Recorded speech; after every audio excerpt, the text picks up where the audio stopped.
tous et bienvenue dans cette nouvelle vidéo. Aujourd'hui je vous retrouve pour une vidéo 100% livre, un tag que j'ai fait en été 2015 et que je reprends aujourd'hui pour faire la version 2016. Donc on commence tout de suite. La première question est la suivante. Le dernier livre que tu as lu?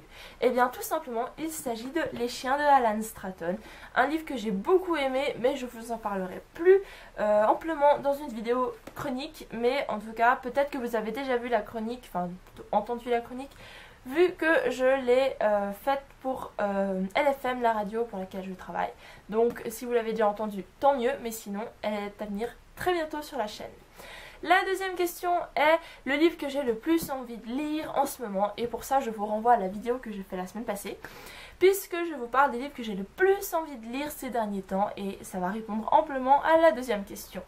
C'est pourquoi je passe directement à la troisième question, qui est le livre qui t'a fait pleurer. Il faut savoir que moi je lis pas vraiment de livres qui sont tristes. On peut pleurer de peur, oui, mais en l'occurrence j'ai pleuré de frustration en lisant Nous les menteurs par E. Lockhart.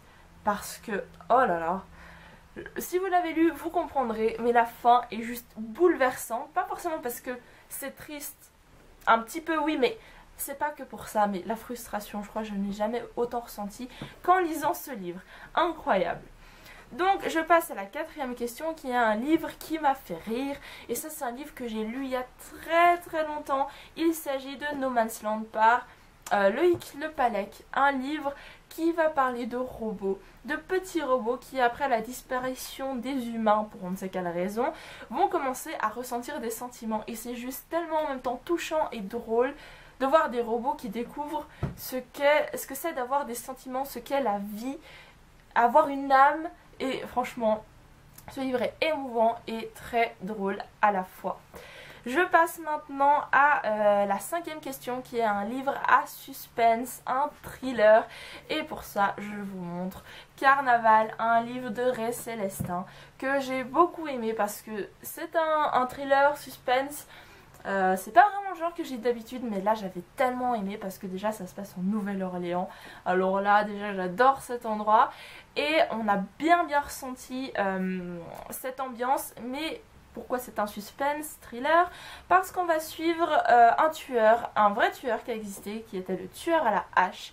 Et je peux vous dire que c'est vraiment du suspense parce que on va suivre les enquêteurs, donc c'est 4 personnes qui enquêtent sur cet homme, mais on va donc suivre 4 personnages différents qui ne vont jamais se rencontrer, qui vont se croiser dans la rue mais qui vont jamais se parler.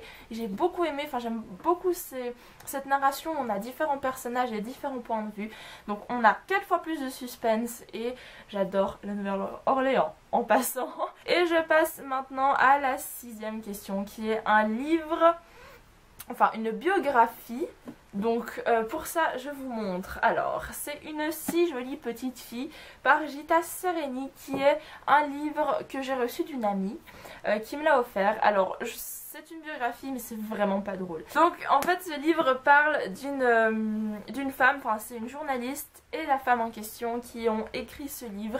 La femme en question a tué 2 enfants alors qu'elle était âgée de... je me rappelle plus quel âge elle avait. Elle avait 11 ans et elle a tué une enfant de 3 et un autre de 4 ans.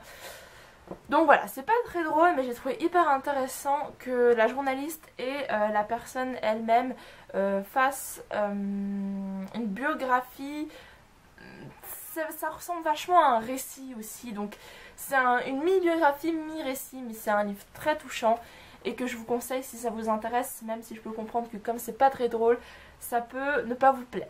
Mais voilà, je vous ai tellement fait le tour de toutes les biographies que j'ai de Tim Burton, de Neil Gaiman, de Stephen King, que il fallait bien que je vous cite autre chose. Septième question, donc c'est un livre romantique. Non, je ne vais pas vous présenter Jane Austen, mais Elizabeth Gaskell, qui est vraiment dans le même genre que Jane Austen. Donc là c'est Nord et Sud, un livre qui a été adapté en série aussi, et qui parle d'une jeune fille qui a vécu une enfance difficile dans la misère dans le sud de l'Angleterre, et elle va partir pour le nord et elle va rencontrer le fils d'un industriel, parce qu'à l'époque c'était la révolution industrielle en Angleterre. Donc on va suivre cette relation amoureuse plus que tumultueuse et Et voilà, enfin, moi pour ce qui est romantique, j'aime beaucoup aller dans les classiques anglais parce que je trouve que c'est vraiment là où c'est intéressant. Je lis moins les trucs d'amour d'aujourd'hui parce que ça m'intéresse pas, parce que c'est...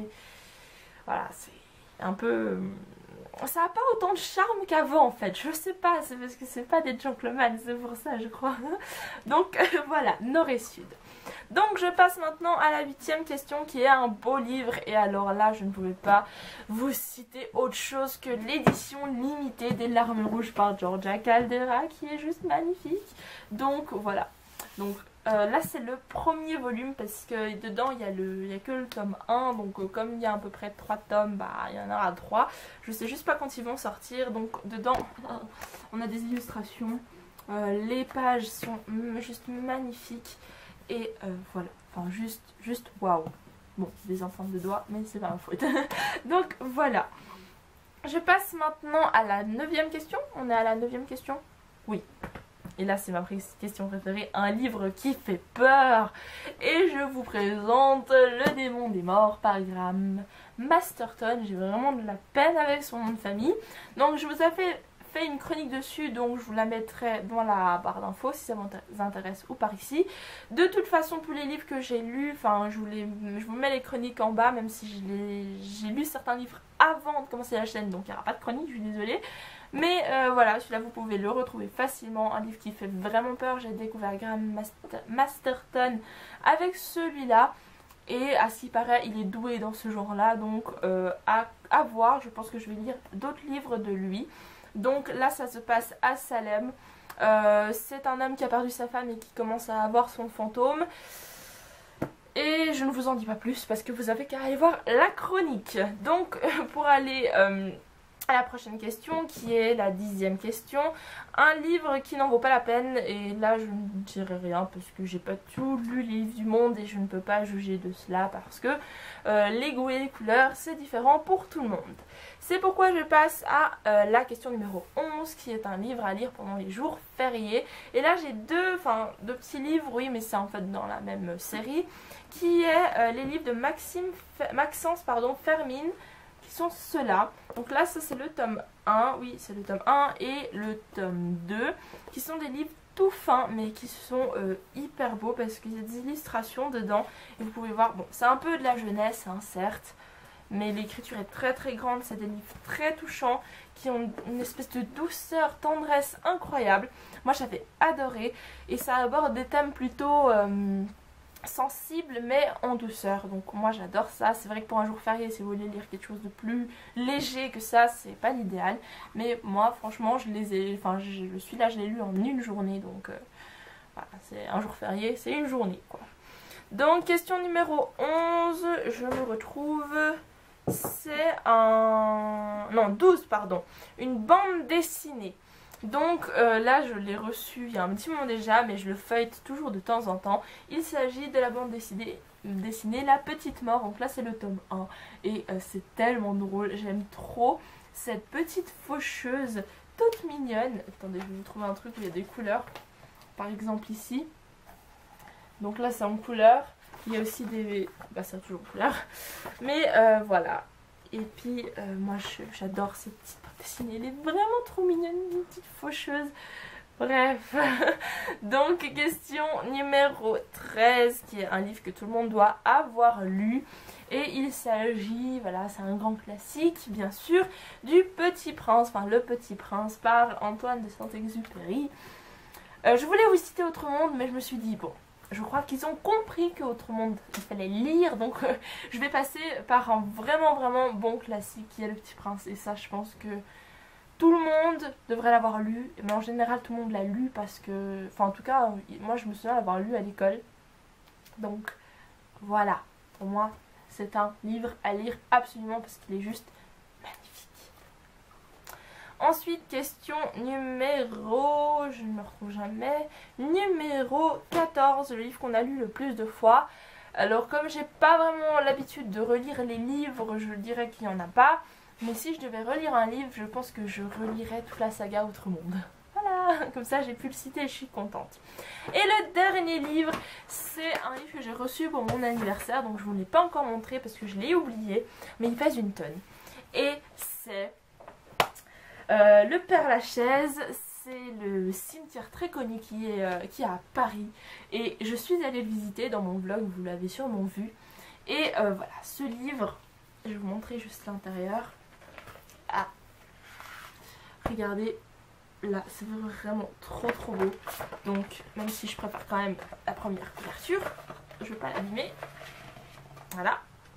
Donc, en gros, dans ce livre, vous retrouvez l'histoire des personnes qui sont plutôt connues et qui sont enterrées dans ce cimetière. Vous allez me trouver vachement bizarre à vous présenter des trucs qui parlent de cimetière.